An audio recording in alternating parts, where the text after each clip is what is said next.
Looks like you could use this more than me. Oh, lifesaver. Early shift. That cinnamon really wakes it up. Yeah, I think so too. Shouldn't you be part of this feeding frenzy? No. Well, yes, but no. Well, glad we cleared that up. Well, I mean, I'm not a reporter. Not yet, anyway. Just an intern. How does an intern become a reporter? With a scoop like that. 3, 2, 1. We have liftoff. Welcome to the Superhero Cinephiles Podcast. I'm your host, Perry Constantine, and today, welcoming back a returning guest. It is a DC animated movie, so we've got Stacy Dooks back. Stacy, how you doing today? I'm doing very well. Very excited to be talking about another animated movie featuring the big guy himself. So this is going to be a lot of fun. Yes, we will be talking about Superman, Man of Tomorrow, which basically began the Tomorrowverse era of films. Well, I guess kind of, because we had the previous Justice League Apocalypse, which we found out in Crisis that it all kind of ties together in different ways, but ostensibly the beginning of the Tomorrowverse series of animated films. Yeah, don't think about it too hard, kids. You're gonna give yourself an ice cream headache. Yeah. But anyway, before we dive too much into the movie, why don't you remind people about who you are and what you do? Oh, well, howdy do. I'm Stacy Dooks, a sometimes writer, more often podcaster, and blue sky pop culture junkie loudmouth. So, my weekly podcast with my brother, the Fanboy Power Hour, releases each Wednesday wherever you can find your podcasts. And I will also be part of the upcoming podcast audio fan drama, Ghostbusters franchise rights, which we'll be releasing sometime in the near future. So we're very chuffed. We've got a sizzle reel going for that, a little soupçon, and eventually we are going to be releasing the podcast to raise money for charity. So it should be a lot of fun. Wow, very cool. So why don't you tell people a little bit more about that? Oh, well, the franchise rights, it is being written by my good friend Jay Smith.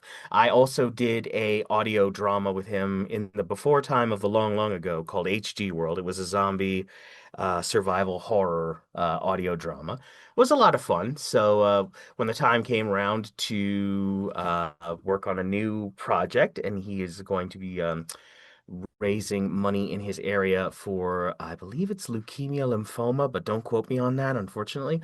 I should have had more details ready to go in the chamber. But it is going to be very fun. It is a Ghostbusters fan project. We're not making any money off it. We're just using it to raise money for this charity, and should be a lot of fun. We're working on a sort of little proof of concept, little vignette, and then we will hopefully be launching into main production sometime in the near future. As with all things involving, audio drama and a lot of, people volunteering, that sort of thing, it is very much a herding cats phenomena. So we are working on it, and it should be sometime between then and now, which will be soon, I believe. Sometime between then and now, maybe soon. Sometime between then and now, maybe soon. So yes, just as long as we're clear on when people can expect stuff. Exactly. It should be fairly shortly, but I just want to help build the hype train for it because it is coming down the pipe. It's just, it's one of those things where it's like, it's a fan production. So you have to sometimes grant some grace, but it should be a lot of fun. And the Fanboy Power Hour we release every week. My brother and I are discussing all things nerdy, and we have actually picked out our genre mega project for this year, which is we are tackling the original 1959 to 1964 Rod Serling helm, The Twilight Zone. So we are going through, we're going to try to go through all 156 episodes of The Twilight Zone. We've currently just finished episode 3, which was Doomsday for Mr. Denton. And now we are about to launch into episode 4, which is the 16mm Shrine. So it's been very interesting, especially when you consider where the show eventually went. These early episodes are kind of a trip because a lot of the traditional Twilight Zone-y tropes aren't quite there yet. They don't have the famous theme.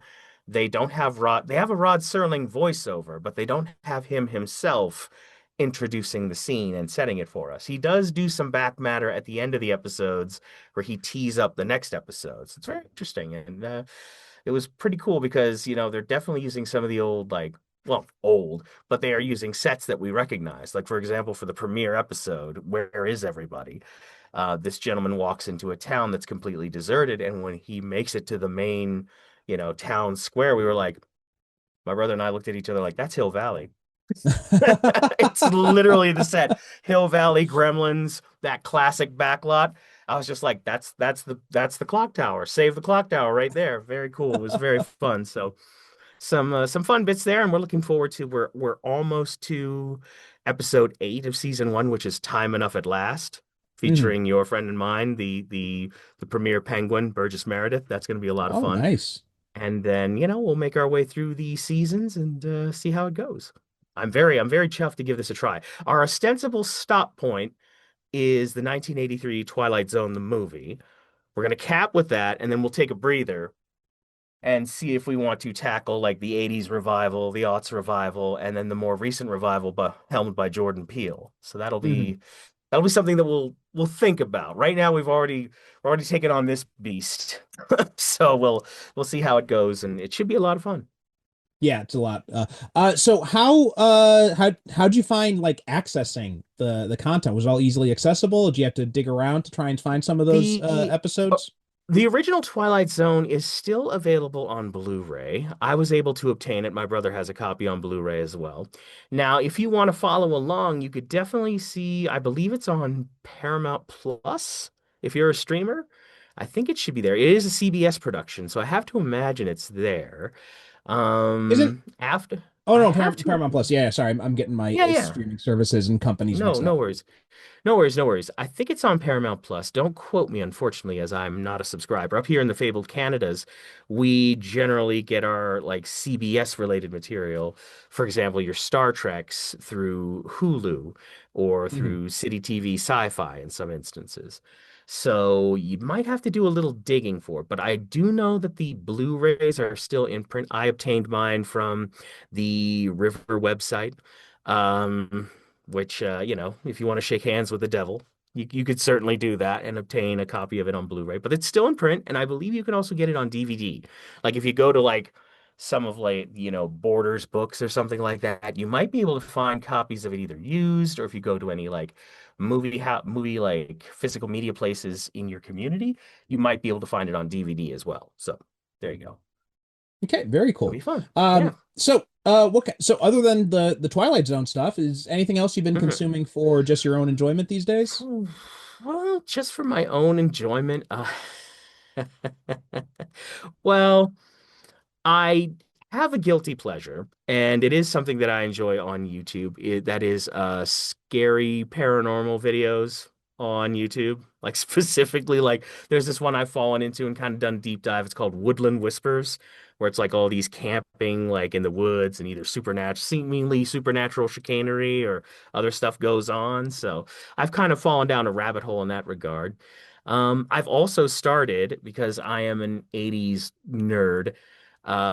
I've recently obtained, well, I spent some money, I splurged for Christmas because, if you're going to give yourself a gift, I mean, technically, I'm an adult with no dependents. Every day is Christmas. So, if I check the bank account, there's a little extra walking around money.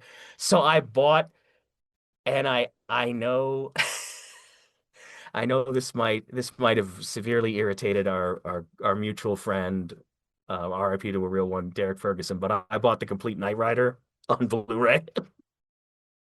So I've started off with Night of the Phoenix, which is the pilot, and I'm gonna try to maybe dip in and out of it and see if it holds up. Because to me, when I was a kid, Knight Rider was the jam. I loved it. It was just like this guy goes around beating up bad guys, and he's got a sarcastic talking car. What's not to like? Like I always loved when I was a kid, there were like polarities. Like you were either Dukes of Hazzard fan or you were a Knight Rider fan. And despite my name, I was a Knight Rider kid. Like I loved Knight Rider. I was like the Duke boys, whatever. I got enough razzing at school about that. Where's your cousins in their car, man? Is your name spelled wrong? Shouldn't it be UK? I'm like, no, that is a show. I am Stacy Dukes with double O. That is UKES, and also No. So yeah, so Knight Rider, I'm gonna give that a try and see how it's going. It's so far so good. I mean, it's early days yet. It is interesting that first episode, which is a real trip because I'm so used to, David Hasselhoff being Michael Knight, that he starts off as Michael Long and it's a completely different actor playing him, but they dub David Hasselhoff's voice. So David Hasselhoff's voice is coming out of the mouth of I this never actor. knew that. Wow. It's crazy, yeah. Well, one of the things in the pilot is that he's a cop, right? He's Michael Long is a cop. He gets betrayed by someone that he was working with. Like his partner gets killed. He's trying to avenge him. He gets betrayed by this femme fatale he's working side by side with. He gets shot in the face and ostensibly legally dead. Like he's got a steel plate in his head, apparently, from his military service. Go figure. The bullet bounces off it, but ruins his face. So when he goes through this plastic surgery at the behest of the reclusive Anton Knight, who funds the organization that is going for vigilante justice, his face is reconstructed and he's David Hasselhoff from that point forward. And ironically enough, we come to find out that Anton Knight gave that plastic surgery specifically to look like his actual son, who is evil. But that's a whole other kettle of fish. That's seasons away. But it's With the yeah, goatee as well, the with standard the goatee. goatee, with the evil goatee. Yep, yep, yep. 80s television. Like there ain't no cliche like a big cliche. If you're gonna bring him in, swing for the fences. We got an evil version of Kit, which is Carr, which is so on the nose. It's sick. And then there's an evil like truck called Goliath, which I'm looking forward to.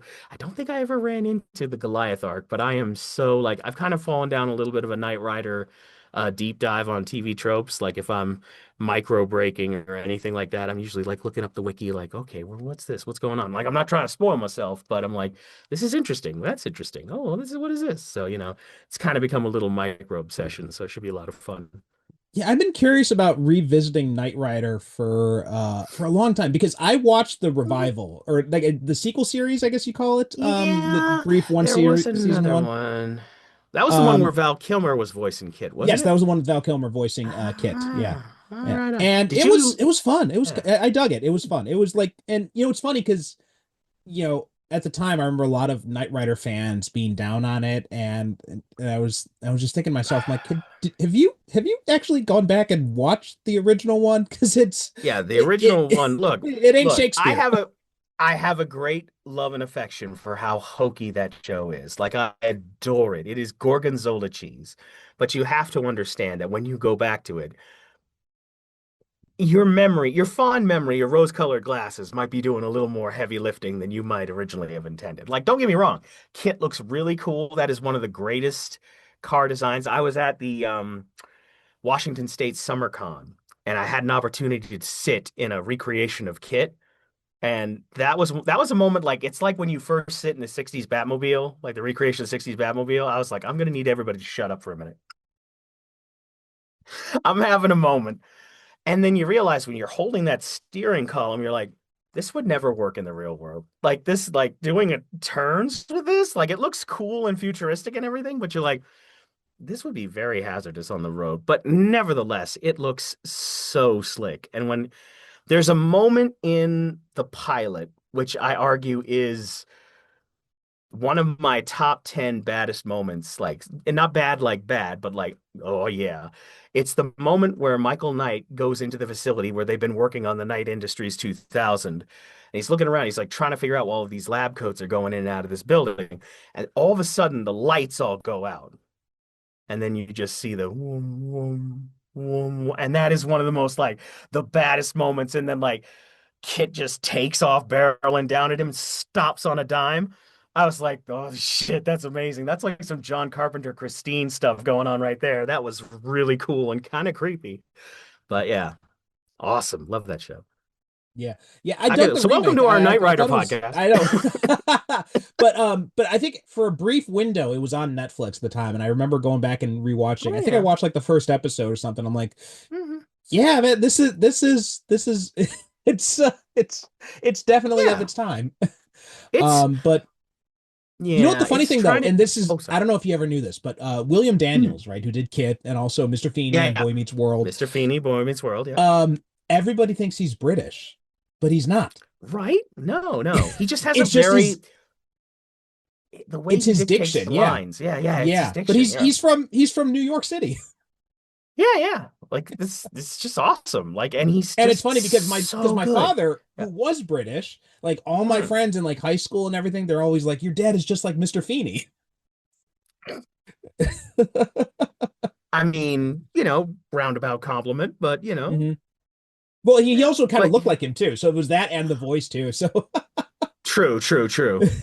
That's awesome though. uh, Yeah. but anyway, for my part, Mhm. I've been dipping into some comics lately. I got this itch to revisit the Jonathan Hickman Avengers stuff. Ooh. So I Okay. don't know if you ever read that run back when. But and Very I'd read it once hazily. before, but I read it in the versions I read were the separate trades. So you had like the Avengers stuff was all in their collection, you had the new Avengers stuff all in their collection, you had the Infinity stuff in it. Hmm. But what this one does is actually assembles it all in it's the complete collection. So it's the new Avengers Ooh. stuff and everything, and it's all put in the correct chronological order. Hmm. And I'm enjoying it a lot more now than I did around the first time. I think but I still find myself, I just finished book two, and so I'm just starting the third book now, which is the crossover one. And one of the things I found with it is that I think that my initial assessment may have been a little bit too harsh, but was not so off the Hmm. mark. And Okay. back then I thought like, okay, there's some interesting stuff in here, but it feels like the at least in the main Avengers book, there are too many characters and they're all just getting Oh kind of yeah. lost. Whereas in the Yeah. new Avengers book, that felt much stronger, and because they had Mm. like a much tighter cast there they were focused on with the Illuminati characters.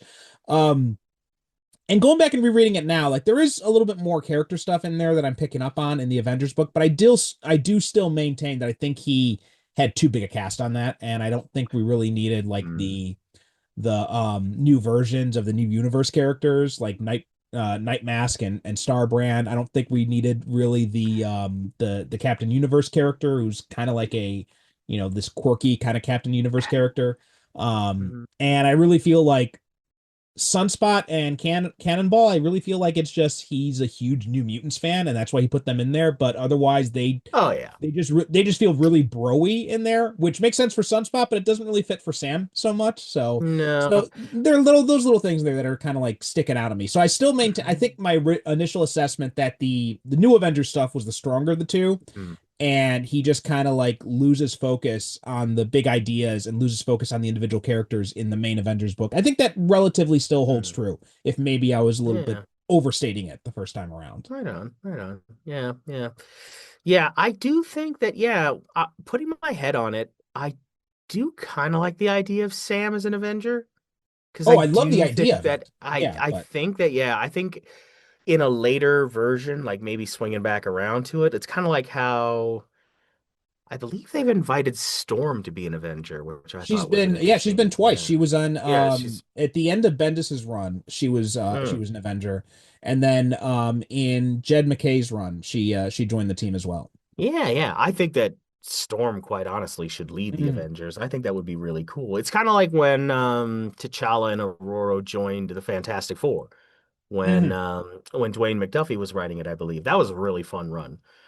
I believe it was McDuffie, or maybe it was Yeah, I'm somebody pretty sure else. it was. Yeah, it was McDuffie. Yeah, like, it was great, and they revisited some things like the Skrulls and Skrull Throne World, and that was really fun. I think that was post Secret Invasion. It was a real hoot. Um, yeah, yeah, I do like that idea, but I do agree that from what I remember of that era, and it is a bit hazy, I do think that there was a bit too big of a cast. Like you got to keep those big team books.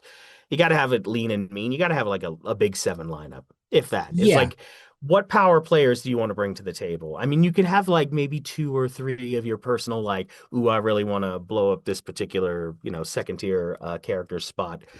But you gotta have like to my way of thinking, it was the Perez Busiek Avengers run post Heroes Reborn. Oh yeah, That's the gold that's the star gold template. standard. Exactly. Like, and it was a great idea. Okay, we're gonna bring everybody in, everybody, and I mean everybody who's ever been an Avenger. And then here we go, we're paring it down. This is the team, this is the lineup. That's it. Let's go. Let's run. So And then in true super fun. Avengers fashion, you started having shakeups within the lineup within like a few issues. Oh, within like a few issues, like, oh, don't underestimate Kurt Busiek. You think he's just going to give you one lineup? Come on, where have you been living? That guy's got plans within plans, wheels within wheels, stuff that he references at the beginning of Astro City that pay off at the, for now, end of Astro City. If you've got all those Metro books, good Lord, like that Astro City, like if you want to be a writer, I'll give you a couple things. You want to read, first of all, the Sherlock Holmes stories by Arthur Conan Doyle. Then if you want to, just to learn how to be like a writer who produces, material at, just output. Robert E. Howard, any of his stuff is usually really good.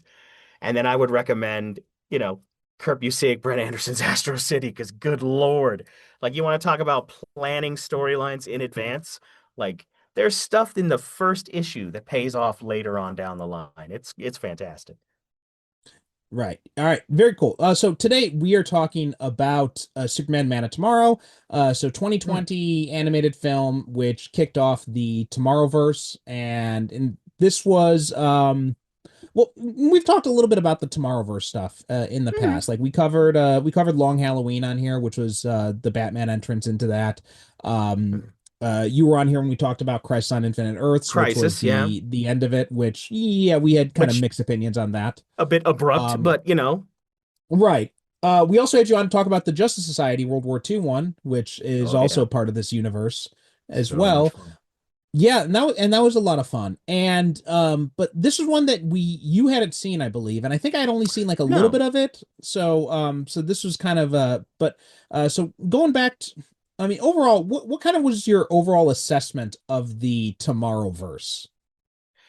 Well, it was a bit abrupt because no sooner had they shuttered the new 52-esque version of the animated films that they'd been doing with like Dark Side War and the Death and Return of Superman and stuff like that.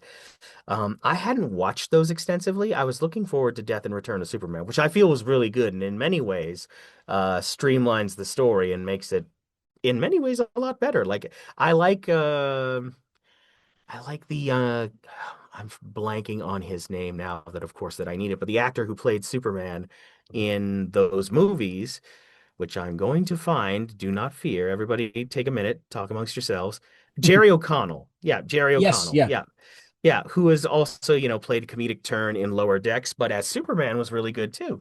So that was a lot of fun. But I didn't really like, by the time we got to Dark Side War, I mean, not for nothing, but this was a universe that, yeah, it was time. It was time to go because I've only watched little bits and bobs of the Dark Side War and everything, but I was like, yeah, they're all getting mutilated and turned into cyborgs like that Future State crossover, and I didn't like that one either. So I'm just gonna boogie my way out the door. You guys have some fun. I'll be waiting for whatever comes next. And so, when Justice Society and those movies started turning up, I was like, oh, this looks fun. Like it's a palate cleanser. We're just gonna pare it down, do all the greatest hits, and then that'll be good. I was brought up short because I think we discussed this in the Crisis review. Where like that's kind of abrupt, wasn't it? Like they shuttered the like they're still doing these animated movies. Like they're still kind of keeping their foot in, but their hand in, their oar in.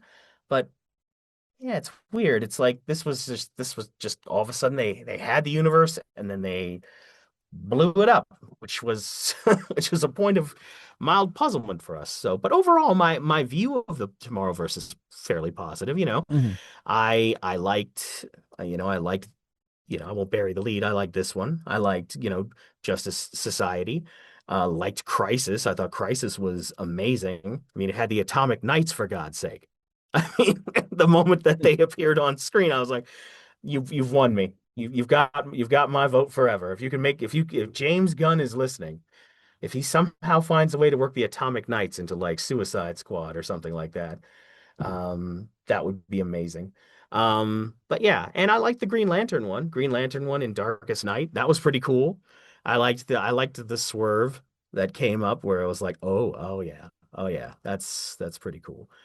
And anytime I get to see Adam Strange or Hawkgirl, Rand Thanagarians mixing it up, I'm always down for that. And this one was a lot of fun too. Yeah, I think this one's probably the one I enjoyed the most out of all of them. Yeah. Because yeah, this one was and I only seen a little bit of it before, but looking at it this time, I was able to dig into a little bit more, and Mm. I dug it a lot. I thought it was a lot of fun. And I think, I look at some of the other ones, Just Society World War II, which, like we talked about when we talked about that, I'm just not as big into the JSA, so I don't That's have fair. as much of a connection with it, even though I did enjoy that movie. Long Halloween, I am very mixed on Long Halloween because I thought the first part was really strong, and I thought that Mm. they had done when they threw in the twist that they're actually killing Alberto. I'm like, oh, okay, well, let's see now. How are you going to do this now? Hmm. Um, but then when they got to the end of it, I didn't like the direction they took it in part Did two. And I land a bit weird. Yeah. yeah, and I felt like and just like and the fact that Batman, just lets her get away with it and everything too, just that didn't work for me either. So there's No. it was weird because I was Long Halloween's one of my favorite Batman stories. I was really looking forward to Jensen Ackles as Batman, and he did an excellent job, but He's a great Batman. Yeah, no oh, question. absolutely, yeah. But yeah, that just like the odd choices they made in that just really, rubbed me the wrong way. Um, I didn't see the Green Lantern one, Beware My Power, and I haven't Mm. seen Oh, Legion of beware my power. Superheroes. Yeah. Yeah. And I haven't seen Warworld, the Justice League one. But then we watched Crisis, and Yeah. again, like we said in Crisis, I was really kind of disappointed in Crisis, and it felt like they were missing a Justice League movie, and it felt like that first part was really kind of trying to set the stage for the Justice League being there, and then the other two are like, okay, now the Justice League are here, let's kind of like blow Yeah. it all up. Yeah, it did feel like they kind of compressed, like they speed ran, here's the Justice League. Hmm. Then it's like, and now we're doing Crisis. It's just like, okay, like we said, again, our review of Crisis was largely positive, but we did have a couple moments where we were both like, this is it's a little abrupt. There's a little bit of a herky jerkiness to it where, Hmm. you definitely got the feeling that maybe the studio was leaning on him a little bit to like, wrap this up because we're getting ready for whatever James Gunn and his animated company are producing down the Creature Commandos and all that kind of stuff. So, Right. So, yeah. so we got in Creature Commandos. We're getting Hmm. the Dick Grayson, Jason Todd Robin movie as well. That's coming out. That's gonna be an animated one as Oh, well. really? Hmm. Yeah, and but other than that, the only other things we've gotten since, and we're getting the Nightfall one, the Nightfall adaptation, which Ah, yes. it'll be interesting to see what they do with that because it seems to be standalone. But then the only other things they've done since Crisis was they did the Watchmen adaptation, which I still haven't seen, and then they did Yeah. Aztec Batman, which I have not seen either. I mean, I don't know. That's definitely an interesting Elseworlds take. I mean, I did like Batman Ninja. I thought that was a Mm. lot of fun. That one's just so over the I was top. It kind of circles back around disappointed with being that awesome. one. Yeah, I mean, it is like it doesn't quite go as it doesn't quite go as hard as you want it to. Like it's really more of just a showcase for the animation, which is jaw-droppingly nuts. The But yeah, it yeah, looks yeah, yeah, beautiful, yeah, but yeah, yeah. There's not really a I think lot that of meat. Yeah. right, I think they made a mistake in making it a time travel thing where they should have just did instead they should Just have an done like Elseworld. a Yeah. just an Elseworlds thing, right? Like Yeah, Gotham by Gaslight or something like that, in that exactly. vein. Yeah. So I was disappointed in that, and also there's one thing that stood out to me when and Derek and I think that was one of the last movies we covered before he Mm, passed, and mm. one of the things I remember we both had a big problem was there's this one scene when Batman's wondering, he's like, how can I be Batman without my technology? And we're like, bitch, the technology is not what makes you Batman. No, Batman would be Batman no matter where you put him. I mean, Batman R.I.P. dropped him into caveman times. He was still Batman. He just wore Hmm. like animal skins to like kick much ass in. So yeah, it's not hard to be Batman. You drop him anywhere. If you drop Batman into the 31st century with a legion of superheroes, he's gonna be Batman. Right. Yeah. Like, yeah, Yeah. So exactly. the whole like, Batman is only his technology thing. I'm like, that's an Iron Man thing. That's not a Batman thing. That is, yes, exactly. If you were Tony Stark, yeah, you might be in a little bit of trouble. Like if you were dropped into medieval times, Camelot with Doctor Doom, there might be some problems when you can't like fix your tech. But I'm pretty sure you'll be fine, Batman. You'll be fine. But anyway, we're going to take a quick break and then we'll dive into Man of Tomorrow. We all love superhero movies and TV shows, but what about the comics that inspired them? Marvel, DC, Image, and more have provided the template for the movies and shows we all enjoy watching, and it's important to honor that tradition by buying and reading comic books. Superhero Cinephiles is proud to be an affiliate of mycomicshop.com. It began as a small mail-order business operated by junior high school student Buddy Saunders all the way back in 1960, and has been operating on the internet since 1997. My Comic Shop has new releases, value packs, back issues, trade paperbacks, comic art, regular auctions, and a whole lot more, including 35% discounts on pre-orders. You can also sell your own comics or utilize their consignment services. You can even create your own want list of comics you're searching for. To get started, check out our affiliate link in the show notes or on the superherocinephiles.com homepage.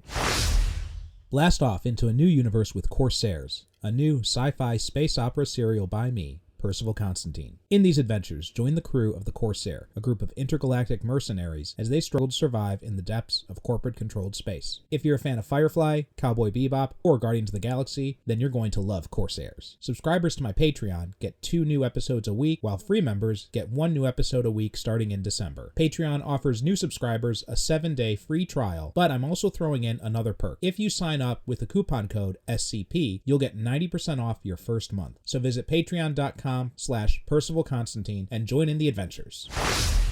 And we're back, and now we are going to dive into Superman Man of Tomorrow. So, what was some of the stuff you were thinking about as you were watching this? Okay, so I just want to make it clear that when I picked this movie, I didn't realize how topical it was going to be.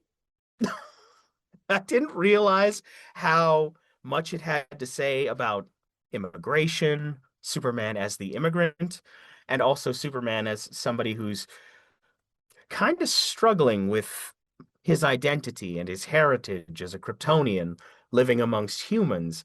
That was really interesting. Like, he had no idea that he was Kryptonian at first. He knew that he was different. Like the scene where he's sitting with ostensibly, I believe it was Pete Ross, and they're watching the Alien movie, and he breaks down crying because he's only just discovered that he's from another planet, and he's got no context. He just knows that aliens are bad and scary. And when Pete's like, "Isn't it great that aliens aren't real?" And it's just like poor Clark is just dealing with a lot of stuff that's just kind of settled around his shoulders. Also, I appreciated the fact that I expected a straight up like retelling of the origin, but this one is like, nah, we're going to trust that you know who this guy is. We're going to trust that you know the basic deal of Superman. So they kind of like, they speed run from him as a kid to him as an adult, just starting off as an intern at the Daily Planet. He is still experimenting with his powers, like the flying man, as his parents are like, you have to be careful. Like, his mother is like, everybody's going to accept you and everybody's going to love you. Pa Kent, for a moment there, some alarm bells went off where, he was very much like, or they could take you and put you in a lab and, try to figure out what makes you tick. There was a brief moment where I was like, okay, Jonathan, I feel like we're coming up on Kevin Costner Junction, so be careful. But there was that one line that they had where it was like, you can either, conceal who you are and you can live with those consequences, or you can embrace who you are and you can live with those consequences. Neither choice is bad. So I was like, oh, okay, we're back here. There was a little bit of turbulence, but we're okay. The Kents are still wonderful, as they should be. The other thing that I wasn't expecting from this movie was Jean Jones. I wasn't expecting Jean to show up.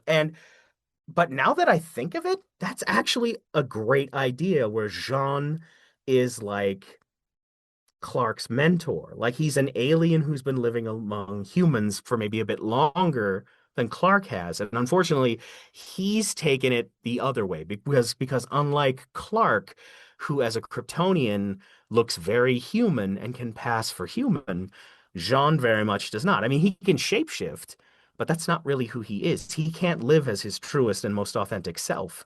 And that was fascinating.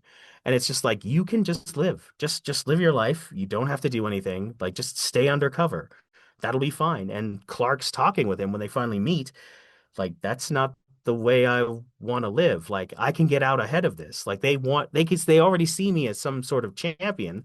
I can go out there and I can, make things better for everyone. And so that was very interesting, that dialogue. And then of course the other character that showed up that I had no idea was in this movie, and then I saw him and was like, "Oh, good, it's Lobo. Yay, my favorite character." Oh, I'm goody. Like detecting a again, hint of yeah. sarcasm. There's a lot of people who like Lobo. I'm not here to yuck anyone's yum if you do. He is not one of my favorites, but ironically enough, when I picked this movie, I was vaguely aware that Lobo was going to be in Supergirl. So then here he is, and he shows up, and it's definitely a choice. Like this, the whole notion of this, there's a bounty for Kryptonians. Like somebody, and they don't really, I'm not spoiling everything, everybody. They don't really tell you who posted the bounty. Like who's after Kryptonians? I was like, is it Brainiac? Is it That's Mongol? what I was Like, wondering too. do we Yeah, come back to that? Like especially maybe because that's well, yeah. also because it's not like they know that people know that Kryptonians are powerful under a yellow sun because Under a Lobo yellow sun. expresses surprise Yeah, when he sees how much power Clark has. So because he thinks it's going to be like a milk run. He's just going to pick up this Kryptonian, take him off to wherever he's taking him, and that's it. But Clark consistently no sells all of Lobo's bullshit, which I appreciated. Like the fight is initially pretty one-sided because Clark doesn't fight a lot of people because Clark, having the powers that he has, I presume Jonathan might have taken him aside at one point and like, if you hit somebody with your full strength, you will annihilate them. You'll turn them into vapor. So at first, Clark's on the back foot. But then, as he's slowly realizing over the course of the fight that nothing this guy can do can really affect me, you start to see the pendulum start to swing. And that was one of the bits where I was like, yeah, get his ass, Clark. Get his ass. Get this guy's ass. I hate this dude so much. Sorry. Um, yeah, so getting to watch Lobo eat dirt for a while was quite cathartic for me. That whole bit at the end where like his entire clothing just disintegrates.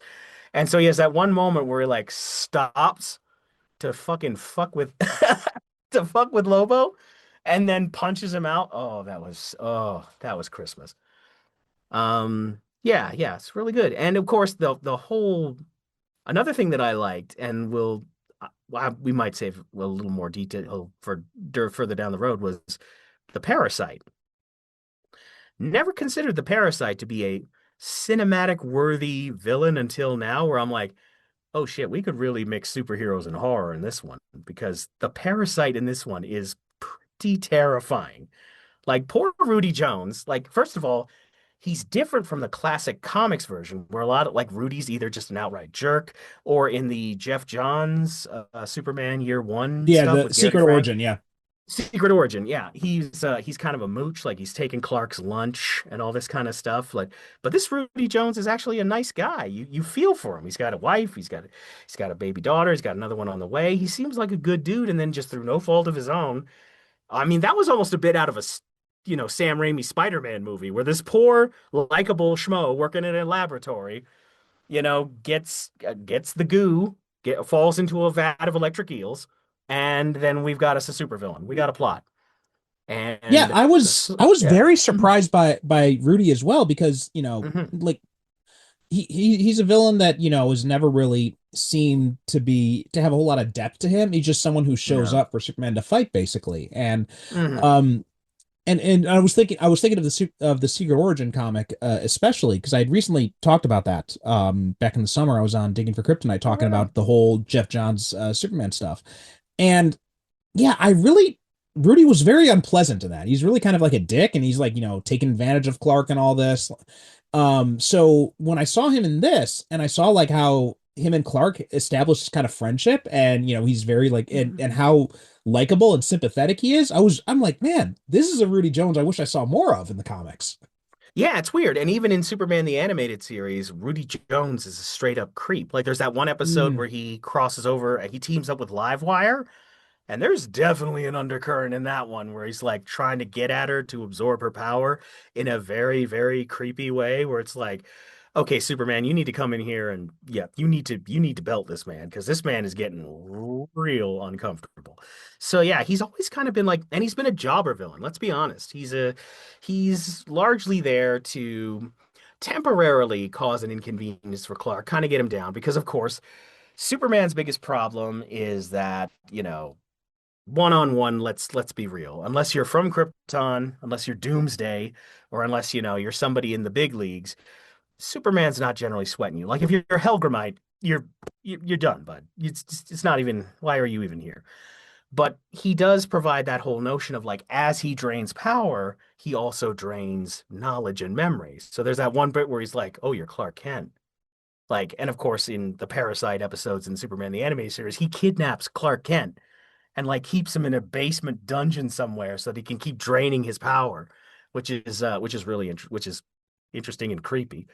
So yeah, he's one of those like villains you never think about, but adding this element of tragedy and also adding the fact that he becomes less and less visibly human to the point where he becomes an alien monster that they're all, that the community turns against, like everybody slowly turns against.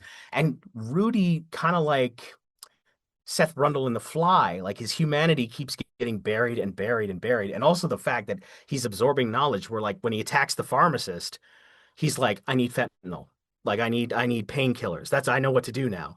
And then when those two poor people come into the pharmacy and see him, we don't see what happens, but it's pretty clear that they got corpseified too. Plus the draining process is very creepy in this movie. Like it's not full on desiccated skeleton, but it's real close, which was uncomfortable. But the going back to what you mentioned about the Lobo part, I mean, I feel like Lobo's just kind of unnecessary in this movie. Unnecessary, but I kind of get why he's here, because he is like, it's a pretty serious joint for the most part. Like there's some pretty weighty stuff in here. So having him show up, he also serves as an alternate vehicle for exposition, because otherwise it'd just be Jean explaining all this stuff. So when he's talking about, "Oh, well, I don't know where this Kansas is, but there's something about it that makes you strong as a Kryptonian," which is wild. And then he's like, "I brought this little piece of home, this little piece of rock that I'm going to use to beat you to death with," which I thought was actually kind of a nice way of speed running the kryptonite ring for Lex, which was pretty good. And, I mean, look, okay, I'll be real with you. I do like Lobo in certain circumstances, like in the Main Man Superman episodes where he's played by the gentleman who played Robert on Everybody Loves Raymond. I forget the actor's name, unfortunately escapes me, but he's really good. Like his portrayal of Lobo makes me kind of like it. And I did get a bit of a vein. Like at first when I saw Lobo, I was like, "Yay." But later on, like I'm like, "All right, I guess you can hang." Like it was pretty fun. Like that whole bit where like Lex Luthor just hires Lobo. I was like, "Yeah, that makes perfect sense." Of course, like Lex Luthor would be like, "I'm paying you. What am I paying you for?" That would actually be fun. Like I would like to see that in live action. Have Nicholas Hoult and Jason Momoa bouncing off each other. Like, what the hell am I paying you for? Go in there and like tear it up. Like that would be pretty fun. Like if they do Man of Tomorrow and like Lex and Superman have to team up in an enemy mine situation, that would be pretty funny. Like if he's like, "Oh, I just hired him." He's coming with us. He's part of the unit. And Superman, because it was also fun to have Clark bounce off Lobo, because they are such opposites that it was actually kind of fun when they're teamed up for a little bit to be just like, "Well, I called in a bomb threat to evacuate it." And he's like, "You shouldn't make fake bomb threats. What are you talking about fake?" And he opens up his vest and he's like strapped with a gazillion bombs. I was like, there's a reason they did that miniseries not too long ago. I forget, Tim Seeley and another writer wrote it, Superman Lobo, which I never checked out, but I heard good things I've never about. even heard of that. I have to look it up, because it's funny when you have the last Zarnian and the last Kryptonian bouncing off each other, because they're such opposites, and it's very clear. Like at the end of the movie, Superman's like, "I really hope he doesn't come back." Which I like them. They are a buddy cop team gone horribly wrong.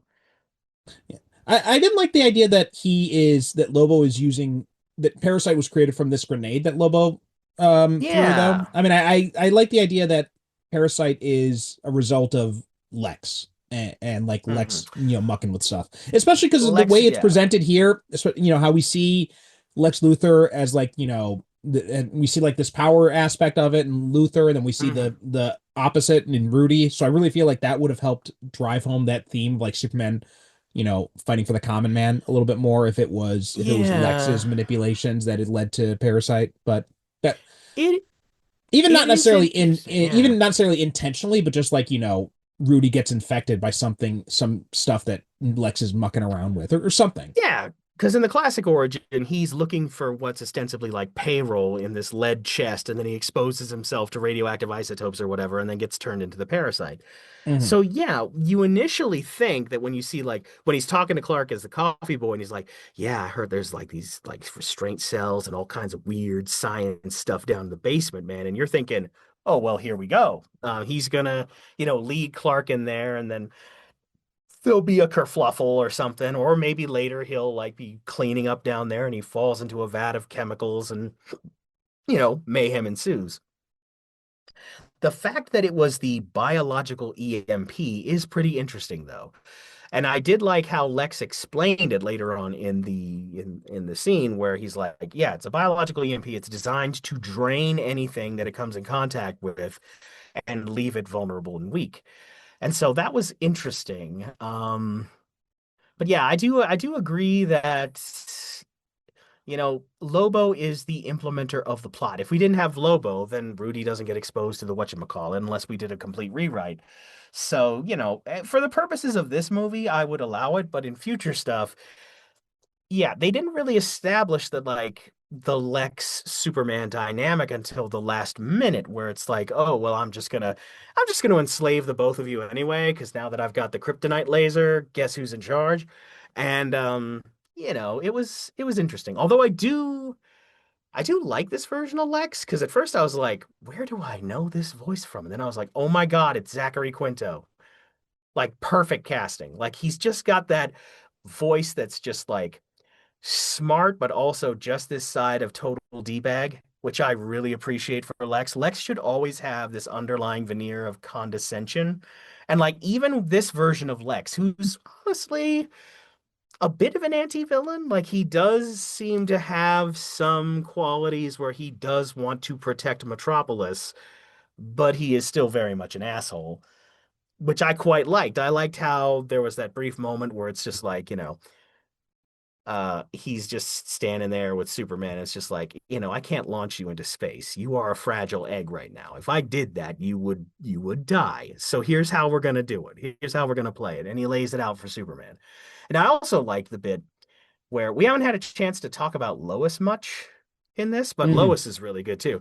I also like how Lois has that moment where it's like, when you're in trouble and you're feeling down and you're feeling defeated, what you need to do is team up with someone smarter than you who can also help you out. And Clark interprets this to be, oh, I'll go and talk to Lex. Lois was very clearly like, you should be teaming up with me because I'm smarter than you. And I also want to be in on this story. So she's taking the notepad and yeah. So when he teams up with Lex, that was great. I always like a good Superman and Lex scene. And this was really good, especially when they go into the underground bunker in LexCorp and you see like the purple and green power armor and all that kind of stuff. Like, yeah, it was fun. It was good. I liked their dynamic, although I do think that they should have established there was no throwaway line about how I knew him in Smallville or something like that. There's no real like Superman and Lex are just kind of there's no real it's no real beef until the last minute, and even then it's not that much beef. So Yeah. I think that would have been nice as well. I'm mm, definitely a proponent of, and this is after watching Smallville, I'm definitely more of a proponent of the Superman and Lex knowing Clark and Lex knowing each other in Smallville type of thing. So it is kind of disappointing we didn't get that. We haven't gotten that in a while, actually, in most of these adaptations. I mean, because we didn't do it. Obviously, they skipped it in Superman and Lois. They skipped. It seems to have skipped it in the new movies as well, because there's no reference to it yeah. in there at all. Um, I mean, I don't. I mean, it was kind of hinted at in Supergirl that they had a past, but not necessarily Smallville specifically. So I remember Yeah, there was yeah. some comment about them having been friends at one point or something along those lines, but it was Hmm. just kind of like a throwaway line. It was never really dealt with any deeper than that. So like the last adaptation we really got where they knew each other in Smallville, I think was probably Smallville. Probably Smallville, yeah. Like it's one of those things where I think the specter and shade of Superman the movie kind of hangs over it, where it's like they don't really have a connection, where they don't really have the bond. Because, I think a lot of maybe it's just the ticks of screenwriting because you'd have to explain like, oh, well, well, you could kind of do it like they were friends and then they had a falling out. Like you could try to do the thing where the chemicals and then he loses his hair and then he's like, I'm completely bald and then like swears vengeance and all that kind of stuff. But it's tough to do. Like Yeah. Well, I think I Smallville think did a that really good job yeah. of that aspect of it. I think the whole him Oh losing his yeah. hair because of the meteor shower was made a whole lot more sense than the Shades pre-crisis. of I hate Superman because he cost me my hair. yeah, shades of Kenny Braverman, Hmm. conduit from the 90s Superman comics. Yeah, Right. I think it would have been more fun, I think, to introduce that, but it's one of those elements where I understand. I just Right. think that Lex and Clark should always have this the closest you could get to maybe it would be the like when we were discussing The Last Son of Krypton, the three-part arc of the opening Hmm. of Superman the animated series, where they have that thing and it's like, what was your name? Kent, is it? I'll remember that. And in every subsequent episode, he refers to Clark as Kent Hmm. and like just has this immediate condescension towards him. So yeah, but this one, I mean, don't get me wrong. Zachary Quinto is playing the hell out of this Lex Luthor, and I believe he comes back for Crisis and other Tomorrowverse joints. So I'm down, but I just feel like we kind of speed run. The thing of this movie is it's good, but it does speed run a lot of stuff. It's relying, I think, on the audience being like, okay, you know who this is, you know who that is. We're walking.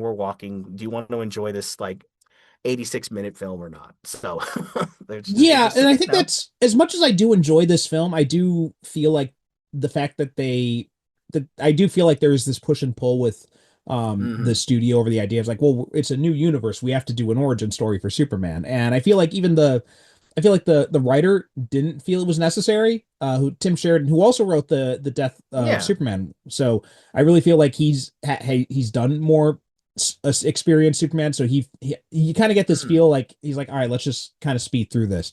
And most of the Exactly. origin stuff is taken from American Alien. I'm not sure if you ever read that comic.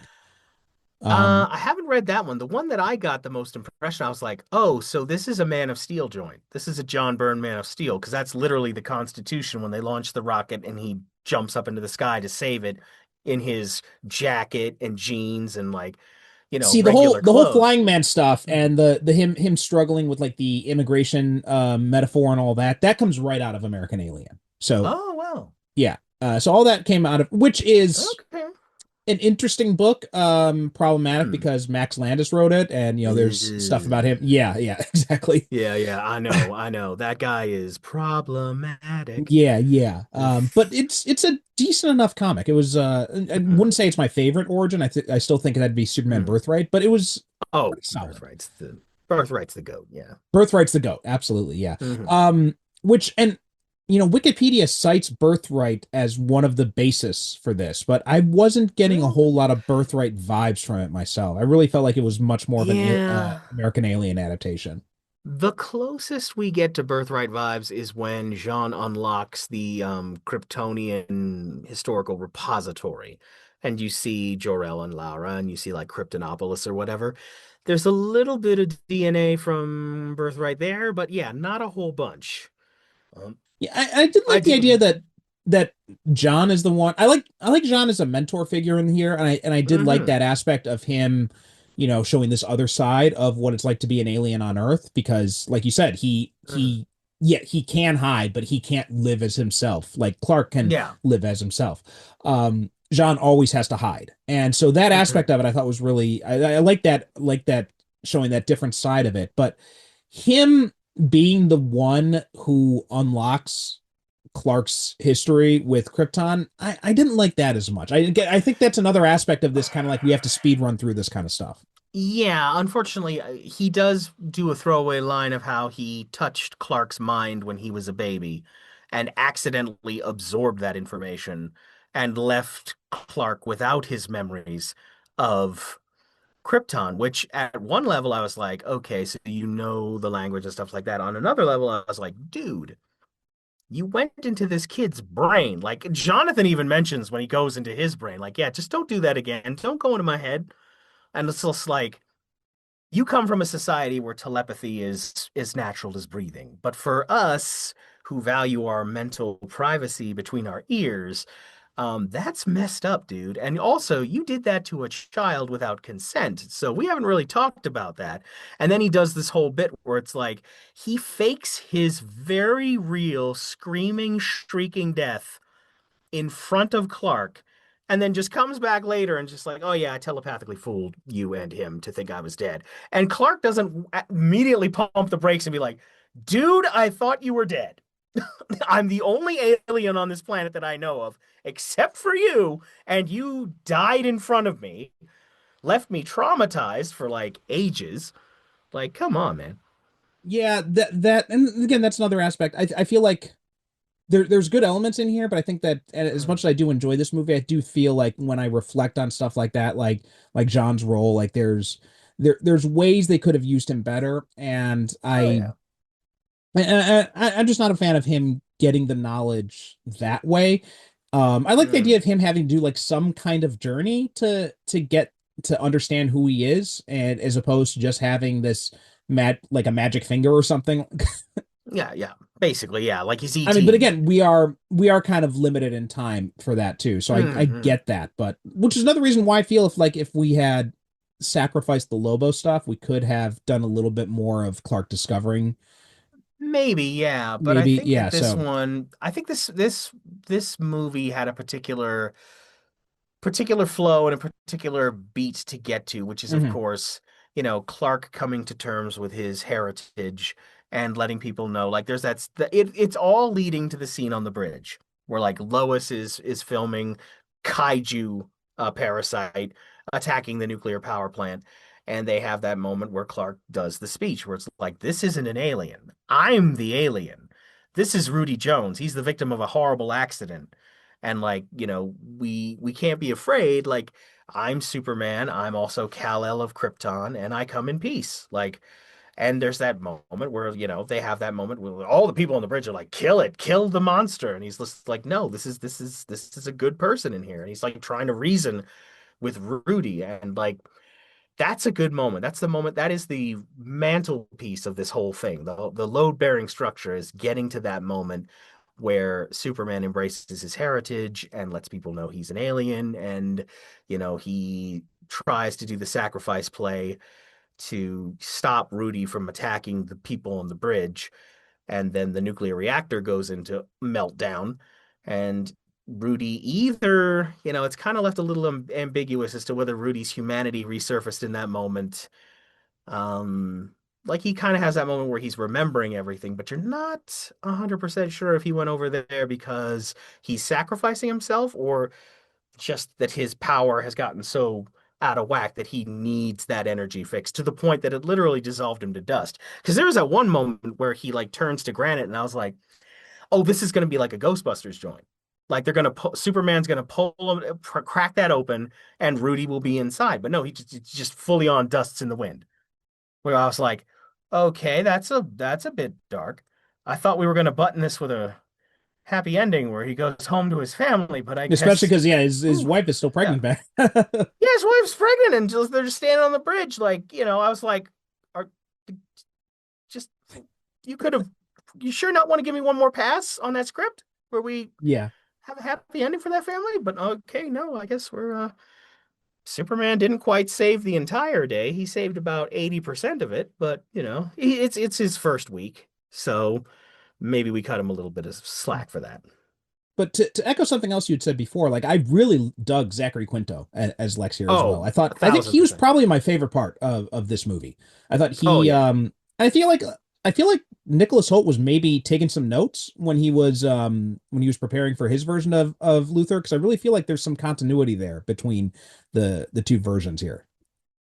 Oh yeah, they're very much like tech bro billionaires who do not give a solitary crap about anybody outside of their tax bracket. Like that whole bit where anybody stupid enough to live near the launch site deserves to die from falling debris. Like, yeah, that line could have easily been delivered by Nicholas Hoult when he's talking about like a LexCorp like rocket launch or something like that. That's yeah, I could see the continuity between them. Like it's very clear that maybe Holt had this as part of his research material. Maybe he was pulling from it. I'm not sure. We'll never quite know, I think, unless we Hmm. get a special edition of Superman with like tons of like commentary tracks from everybody. But Hey, you never know. yeah, you never know. But But also yeah, Alexandra Daddario as Lois. I thought she was also really solid. oh, she's really great. Her Lois is definitely she's a Lois Lane, all right. She gets to the point. She can't be bought. There's that whole bit where Lex is like, "Oh, well, she came in on the Luthor scholarship, so Yeah, so she she's gets gonna give you the the first softball question. Yeah, question." I love that. She's dead.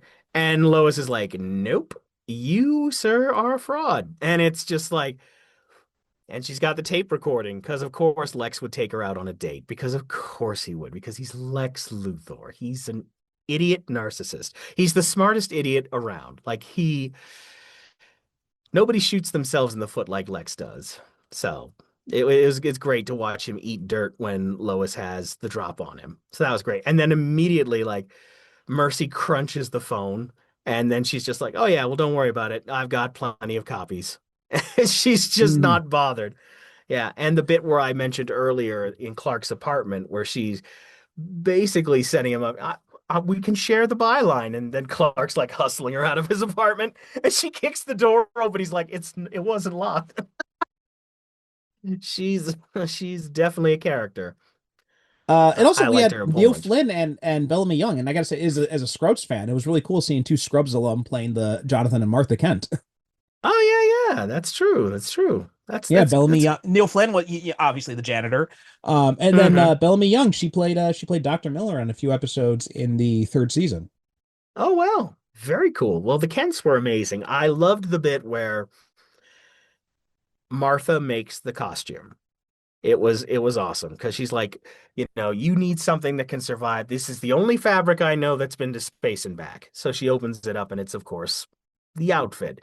And she's just like, "Oh, we had to we had to go through about 6 saw blades to make the cape." I don't know if it'll survive a prolonged any prolonged stuff you do, but yeah, it should be pretty durable. And you added a cape? Well, I think it looks cool.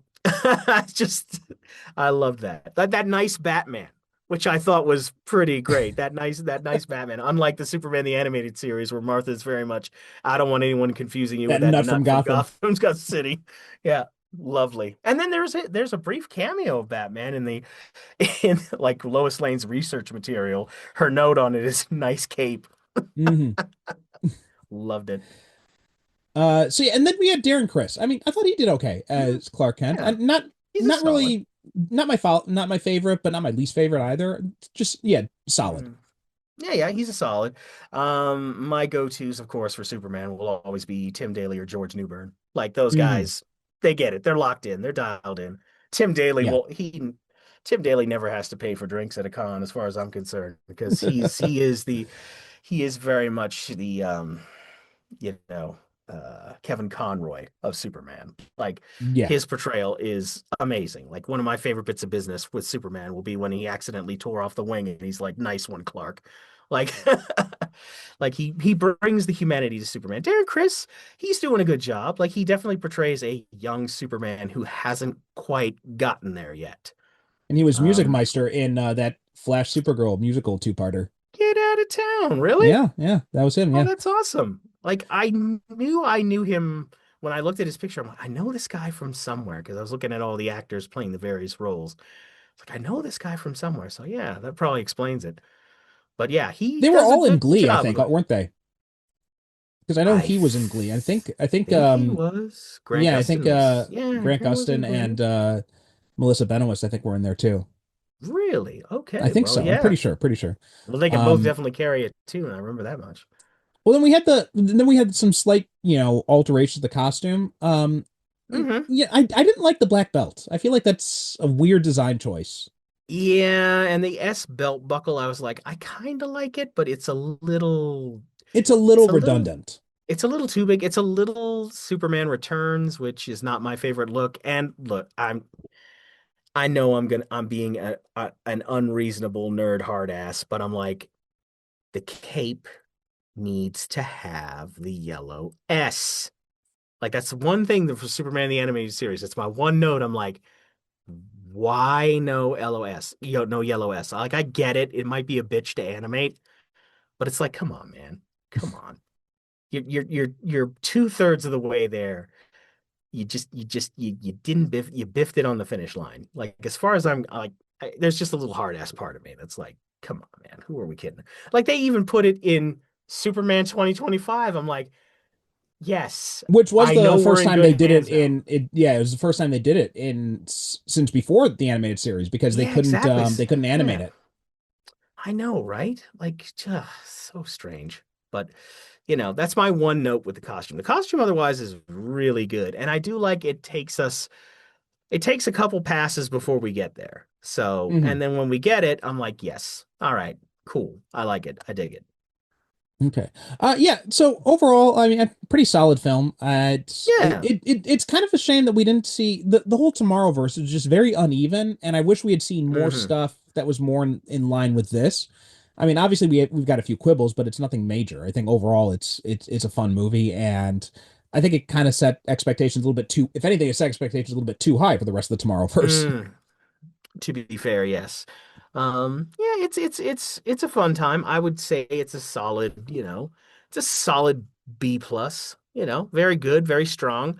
Like there are some quibbles, like we mentioned earlier, but on the Hmm. whole, like, it's a crisp 86 minutes. It gives you Superman being Superman, doing Superman things. It's got a nice little message to it about, immigration and being yourself and embracing, your heritage, both, from your birth parents and from your adoptive parents and making the most of it. So yeah, it's a good time. Like, it's breezy enough that it gets past the main points, and by the time you're really worrying about quibbles or quibbling about it, you're usually like it's like a half hour later, and you're like, oh, wait a Right. minute, what was that about? So, it doesn't overstay its welcome, and it doesn't. It's fun. Like if you just want a fun Superman movie to watch, yeah, I'd spin it up. Yeah, definitely. Okay, Stacy, well, thanks again for coming on. So why don't you tell people where they can find you? Oh, yeah. Well, you can find me all over the interwebs. The easiest place to find me is at my Blue Sky profile. You can find me at Stacy, H as in Harold, D as in David, .bsky.social. That is where I frequently talk about pop culture, anything nerdy that strikes my fancy, from comic books to tabletop role-playing games to movies. As I often say, come for the nerdity, stay for the leftist hot takes. Um, you can also find me at Fanboy Power Hour .bsky.social. That is the Fanboy Power Hours of Blue Sky. We typically release our episodes every Wednesday, so you can check it out there. As I said, we're doing our retrospective on the Twilight Zone, so feel free to stop by there. And yeah, it's mainly where you can find me these days. Okay, great. And as for us, superherocinephiles.com is the website, and we are superherocinephiles.com on Blue Sky and Super Cinema Pod on any other socials, but Blue Sky's the easiest place to find me. Thanks so much for listening, and we'll talk to you next time.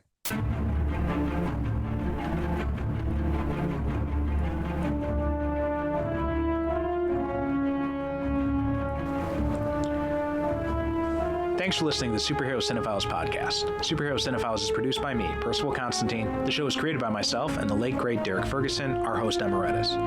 Visit us on the web at superherocinephiles.com to listen to past episodes or find out how you can be a guest yourself. Support the show by visiting our advertiser links or click the Buy Me a Coffee link on the website to make a one-time donation. We are Super Cinema Pod on both Instagram and Blue Sky, so please be sure to follow us. We'd also appreciate it if you could rate and review the show on Apple Podcasts and share us with your friends.